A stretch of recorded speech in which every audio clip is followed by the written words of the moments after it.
টাকা নেবে আমরা এই প্রতিবন্ধী পশ্চিমবঙ্গ রাজ্য প্রতিবন্ধী সম্মেলনে আমরা তার প্রতিবাদ করছে।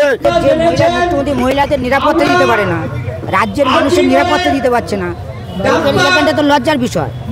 উনি কি করতে আছে আমার তো মাথায় আসে না। প্রশাসন যখন মানুষকে প্রোটেকশন দিতে না পারছে তাহলে প্রশাসনকে চেষ্টা করতে হবে যে আমাদেরকে রক্ষা করা। যে প্রশাসন আমাদেরকে রক্ষা না করতে পারছে তাহলে তাকে তো পদত্যাগ করাই উচিত। আজিকরের ঘটনার প্রতিবাদে এবার পথে প্রতিবন্ধীরা। পশ্চিমবঙ্গ রাজ্য প্রতিবন্ধী সম্মেলনী হচ্ছে রবীন্দ্র সদনে এখানে একাডেমি চত্বরে, এবং কি আওয়াজ তুলছে তারা, পথে নেমে কি দাবি রাখছে তারা শোনাবো আপনাদের। কি আওয়াজ তুলছেন, কি দাবি রাখছেন আপনারা? কি দাবি রাখছেন? আমরা দাবি রাখছি যে আরজি করের যে ডাক্তারকে তার প্রতি যে একটা নৃশংসভাবে যে অত্যাচার হয়েছে তার একটা আমরা চাইছি যে তার একটা বিচার খুব তাড়াতাড়ি যাতে করা হয়। তাকে দীর্ঘদিন ফাঁসির হুকুম করে দীর্ঘদিন ধরে তাকে ঝুলিয়ে রেখে অত্যাচারীরা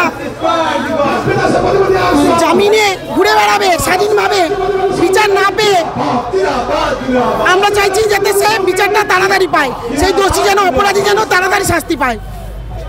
এই দাবিতে আজকে আমরা এখানে আছি। যে আমাদের ডাক্তার মানে মৃত্যু হয়েছে তার জন্য আমরা তাদের কুকুর বা শেয়ালের সামনে ছেড়ে দিতে হবে এবং তারা তাদের ছেড়ে ছেড়ে খাবে, এই দাবি আমরা করছি ধর্ষকদের। আর রাজ্য পুলিশ তদন্ত করছে, সাথে আমরা বিশ্বাস করি না। তার কারণ মাননীয় মুখ্যমন্ত্রী উনি বলেছেন যে ধর্ষিতা হয়েছে তাকে আমরা সান্ত্বনা 10 লাখ টাকা দিব, কিন্তু যদি একটা মেয়ার যদি 10 লাখ টাকা হয় তাহলে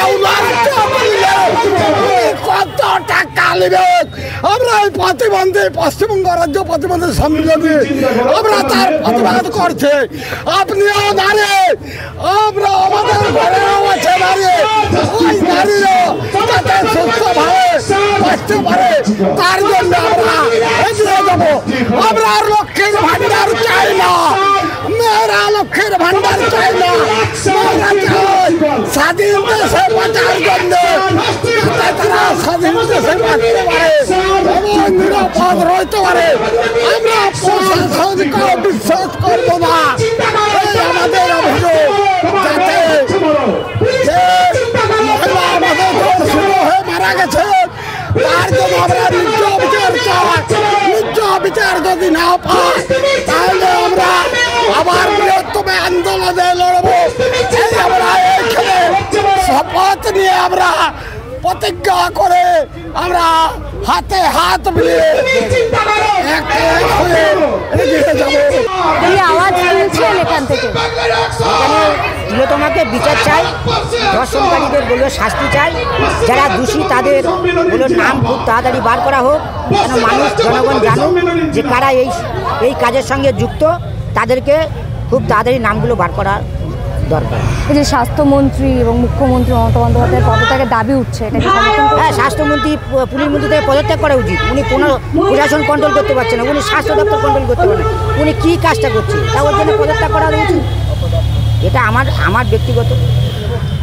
আচ্ছা, এই যে মহিলা মুখ্যমন্ত্রী রাজ্যে মহিলাদের সুরক্ষা নিয়ে প্রশ্ন উঠছে বারবার, মানে একাধিক ধর্ষণের ঘটনা, কতটা লজ্জা? মহিলাদের যে মুখ্যমন্ত্রী মহিলাদের নিরাপত্তা দিতে পারে না, রাজ্যের মানুষের নিরাপত্তা দিতে পারছে না, এটা তো লজ্জার বিষয়। উনি কি করতে আছে আমার তো মাথায় আসে না।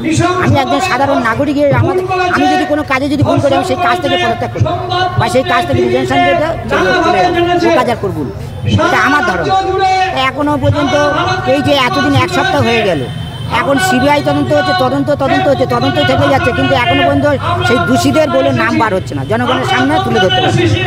তাহলে কি হচ্ছে? আমরা ওয়েস্ট বেঙ্গল ডিসেবিলিটি অর্গানাইজেশন সকল প্রতিবন্ধী ভাই বোনদেরকে একটাই বলবো, নারী সুরক্ষা এবং সকল প্রতিবন্ধী নারী সুরক্ষায় আমরা এক করে যাতে সকলে মিলে আমাদের ছোট বড় অনেক প্রতিবন্ধী ভাই বোনেদের সাথে এরকম ঘটে যাচ্ছে। আরজি করার মতো এরকম প্রত্যেকটা জায়গাতে ধরতে গেলে মিনিটে প্রতিবন্ধী ভাই বোনেদের সাথে ঘটছে। আমরা এগুলোকে রুখে দাঁড়াবার জন্য যৌথভাবে একটা আন্দোলন করেছি। মুখ্যমন্ত্রী, পুলিশ মন্ত্রী এবং স্বাস্থ্যমন্ত্রীর যে পদত্যাগ দাবি হচ্ছে, আমরা জানি মমতা ব্যানার্জি প্রত্যেকটা পদে রয়েছেন, এটাকে সমর্থন করছেন। প্রশাসন যখন মানুষকে প্রোটেকশন দিতে না পারছে, তাহলে প্রশাসনকে চেষ্টা করতে হবে যে আমাদেরকে রক্ষা করা। যে প্রশাসন আমাদেরকে রক্ষা না করতে পারছে, তাহলে তাকে তো পদত্যাগ করাই উচিত, তাকে পদত্যাগ করতে হবে। এই দাবিতে আমরা সহমত। আচ্ছা, লক্ষ্মীর ভান্ডার দেওয়া হচ্ছে, অথচ লক্ষ্মীর সুরক্ষা নিয়ে প্রশ্ন উঠছে, দেখুন এটাকে কিভাবে দেখছেন? লক্ষ্মীর ভান্ডার নিয়ে প্রশ্ন, লক্ষ্মীর ভান্ডার আমাদের দিচ্ছে। লক্ষ্মীর ভান্ডারে তো শুধু পেট চলে যায় না, সংসার চলে যায় না, জীবন লক্ষ্মীর ভান্ডার দিয়ে আটকিয়ে থাকে না। জীবনে চলতে গেলে লক্ষ্মীর ভান্ডারের সঙ্গে সঙ্গে কর্ম চাই, শিক্ষা চাই, নিরাপত্তা চাই, সব কিছুই চাই। শুধু লক্ষ্মীর ভান্ডারে কারোর সংসার, কারোর জীবন চলে না। মহিলা মুখ্যমন্ত্রী রাজ্যে মহিলাদের নিরাপত্তা নিয়ে প্রশ্ন, কতটা লজ্জার? এটা অনেক বড় লজ্জার। কেন আজকে আমার দেশের মুখ্যমন্ত্রী যদি আমাদেরকে প্রোটেকশন না দিতে পারে, তাহলে সে মুখ্যমন্ত্রী থেকে সে আমাদের জন্য কি করেছে? আমাদের প্রশ্ন একটা, সে আমাদের মুখ্যমন্ত্রী, সে মহিলা, একজন সে মহিলা হয়ে সে আমাদের জন্য কি করেছে? আমরা মহিলারা কেন এত কেন সমাজে কেন এত আমরা মহিলারা অবহেলিত, বা কেন আমরা মহিলারা এত নিরাপত্তাহীন? আমরা তো দাবি করছি যে দোষীদের যাতে শাস্তি হয়। সিবিআই তদন্ত করছে, ভরসা আছে আপনাদের, আশা রাখছেন? হ্যাঁ, অবশ্যই। যদি খোঁজ করতে পারে, বার করতে পারে, সিবিআই করতে পারে। রাজ্য পুলিশের উপর ভরসা নেই? রাজ্য পুলিশের উপর কোনো ভরসা নেই। একজন সিভিক ভলেন্টিয়ার অঞ্জলি রায়, তিনি তো অভিযুক্ত, তাকে জেরা চলছে, জিজ্ঞাসাবাদ চলছে। তিনি যেটা দাবি করছেন আদালতে যে তাকে নাকি ফাঁসানো হচ্ছে, তিনি অপরাধী নন, তিনি কিছু করেননি। এটা ঘটাক কে এতে সাজানো হচ্ছে যে আমি কিছু দোষী নয়, কিন্তু উনি দোষী, উনি সব কিছু জানেন, মনে বলতে পারছেন। হ্যাঁ, সেই যে স্বাস্থ্যমন্ত্রীর পদত্যাগের দাবি উঠছে, মুখ্যমন্ত্রী মমতা বন্দ্যোপাধ্যায়ের পদত্যাগের দাবি উঠছে, এটা সমর্থন করছেন? এটা আমরা অবশ্যই, কেননা উনি যদি গিয়ে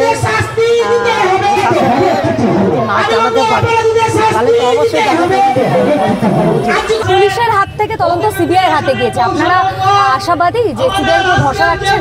আরে যে রাজ্যে বলবো ধর্ষণ দুর্নীতিবাজদের উপরে উকিল ওকালতি করে, সেই দেশ আবার ঠিক থাকবে? সেই সমাজে বিচার হবে? এটা আমি আশা রাখি। বিচার কি হবে?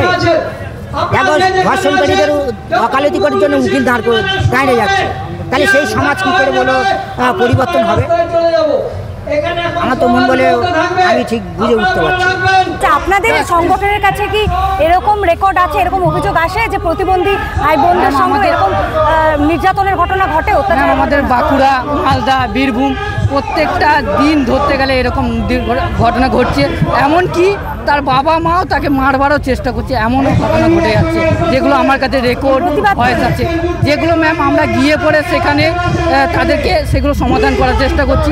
এবং কি প্রতিবন্ধী ভাই বোনদের দোকান আছে, সেইটাকেও ভেঙে দেওয়ার চেষ্টা করছে, যেটা আমরা গিয়ে সেখানে গিয়ে পরে তাদেরকে সমাধান করার চেষ্টা করছি।